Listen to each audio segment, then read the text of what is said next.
Hello दोस्तों, कैसे आप लोग? स्वस्थ होंगे, मस्त होंगे, एंजॉय कर रहे होंगे। दोस्तों, जबरदस्त स्कीम सरकार की तरफ से आई है। सरकार ने जबरदस्त स्कीम लेकर आई है जिसको मैं आप लोगों के बीच में रखने जा रहा हूँ। ऐसा एकदम स्कीम है, एक ही एकदम भूचाल ला दिया है। ये पढ़ने वाले लोगों के बीच में भूचाल ला दिया है।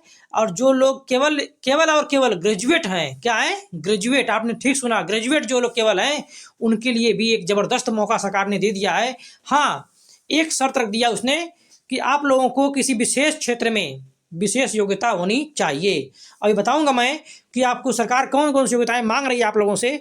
आप लोग पूरा वीडियो देखिए, इसको समझिए, इसको एंजॉय करिए। ज़बरदस्त मौका है। बस एक बात का डर है कि सरकार इसका मिसयूज न करे, मतलब अपने लोगों को इसमें शामिल करने का, भरने का बैकडोर से ऐसा कोई प्रयास न करे। बाकी ये स्कीम जो है उन युवाओं के लिए, उन लोगों के लिए बहुत ही ज़बरदस्त स्कीम है जिन लोगों के पास जो है किसी विशेष क्षेत्र में विशेष योग्यता है, और जो लोग किसी उचित प्लेटफॉर्म पर जाकर अपनी योग्यता का परफॉर्म करना चाहते हैं, दिखाना चाहते हैं और सहयोग करना चाहते हैं इस बदलते भारत में, 21वीं सदी के भारत में, 21st सेंचुरी का जो हमारा भारत है वो बदलता भारत है।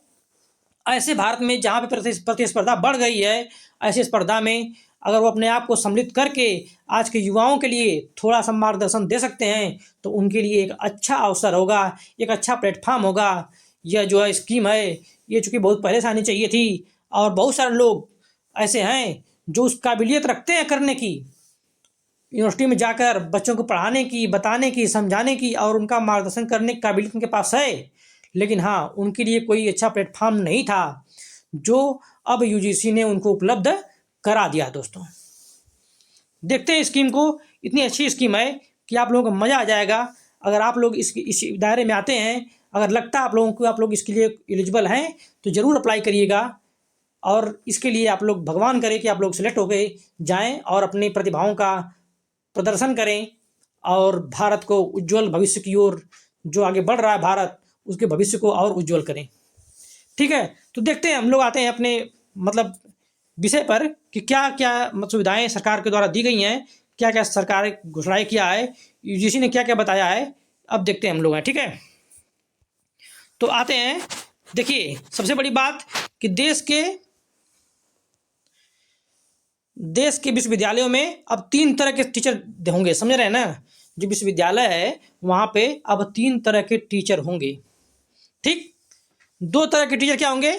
नियमित होंगे। जो लोग नेट पीएचडी किए हैं, नेट किए हैं, या जो लोग पीएचडी किए हैं, क्वालिफाई हैं, वो लोग क्या हो जाएंगे? अब परमानेंट रहेंगे। ठीक, और एक तरह के अस्थायी शिक्षक होंगे।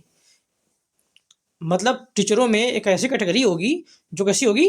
अस्थायी होगी। ठीक है ना? अस्थायी शिक्षक की कार्यकाल जो है कितना होगा? 3 साल का होगा। यानी सरकार जिन लोगों को अपॉइंटमेंट देगी उनका कार्यकाल कितना होगा? उनका कार्यकाल 3 साल कार्यकाल उनका होगा। 3 साल के लिए उनको इलेक्ट किया जाएगा, मतलब सिलेक्ट किया जाएगा। सिलेक्ट करके जो है उनसे सेवाएं ली जाएंगी और उनका जो अनुभव है उसका लाभ वहाँ के यूनिवर्सिटी के छात्र उठाएंगे।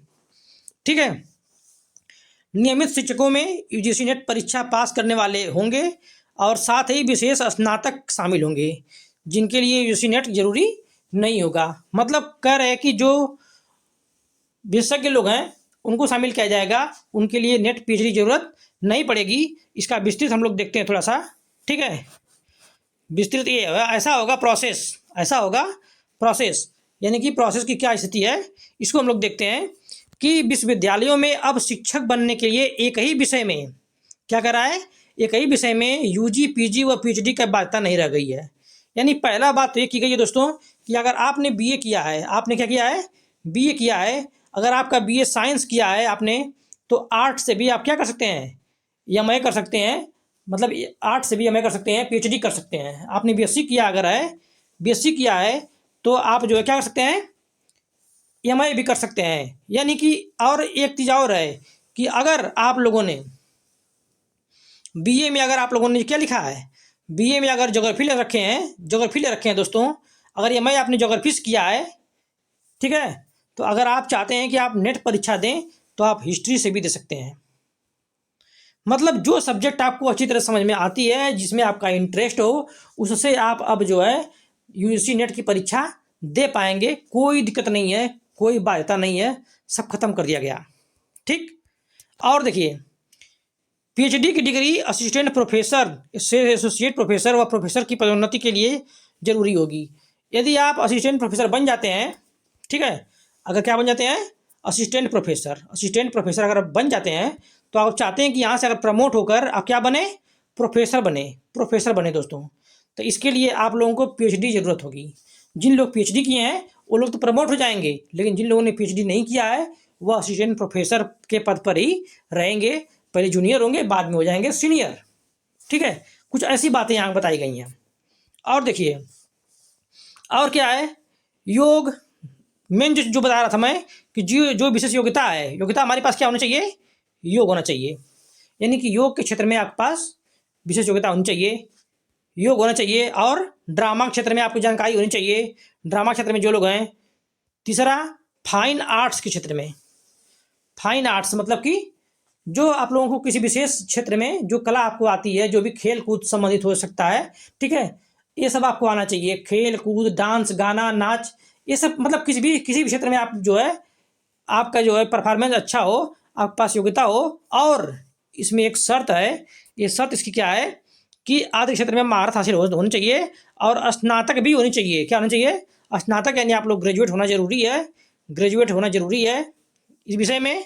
ठीक है, और सबसे बड़ी बात यह है कि इनके लिए यूजीसी नेट या पीएचडी जरूरी नहीं होगी। इन लोगों के लिए यूजीसी नेट पर जो है असिस्टेंट प्रोफेसर बन जाएंगे लोग, लेकिन ये लोग यूजीसी की एग्जाम जो है पास नहीं करेंगे।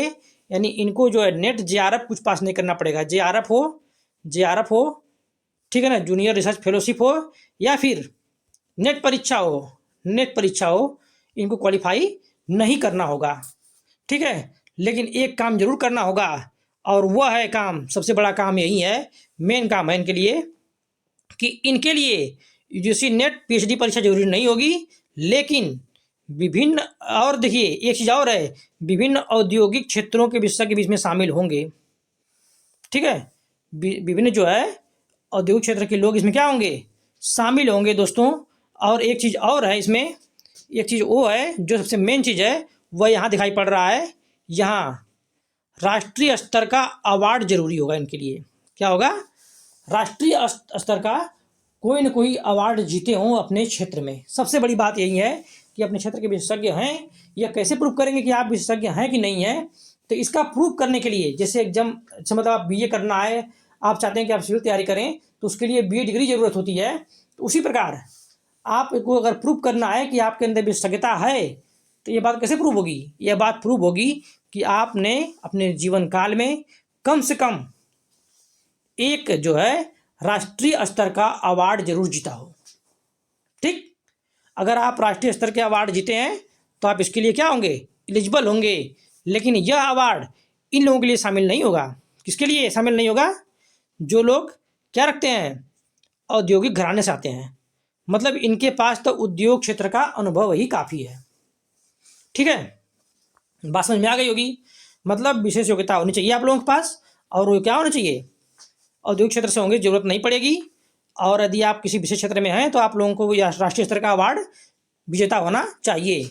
और देखिए अन्य जो सुविधाएं मिल रही हैं लोगों को, नए नियमों की तरह छात्रों को जो सुविधाओं का ध्यान रखा गया है ताकि वे पढ़ाई पढ़ाई को बोझ न समझें। और जिन छात्रों को सीखने समझने की क्षमता कम है, उन्हें अपनी सुविधा और पसंद के बसने में डिग्री छूट मिल जाएगी।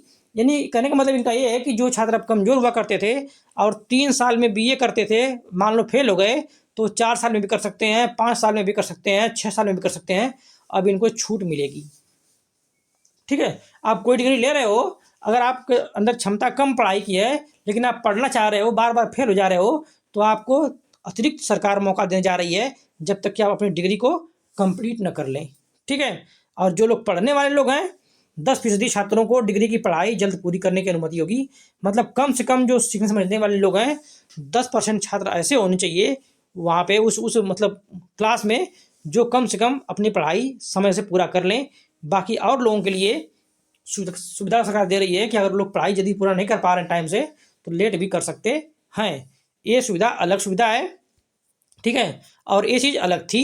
ठीक, अब बिना नेट पीएचडी की डिग्री की आप बन सकते हो, लेकिन राष्ट्रीय अवार्ड विजेता होना चाहिए या फिर औद्योगिक घराने से संबंधित होना चाहिए। तो ये बातें थी दोस्तों, समझ में आई होगी बात। अगर समझ में आ गई होगी आप लोगों के, तो चैनल को सब्सक्राइब करिए, शेयर करिए, ठीक है, और मेरा उत्साहवर्धन करिए ताकि मेरा उत्साह बढ़े, अच्छा बढ़े, मैं आप लोगों को और समझाऊँ, बताऊँ।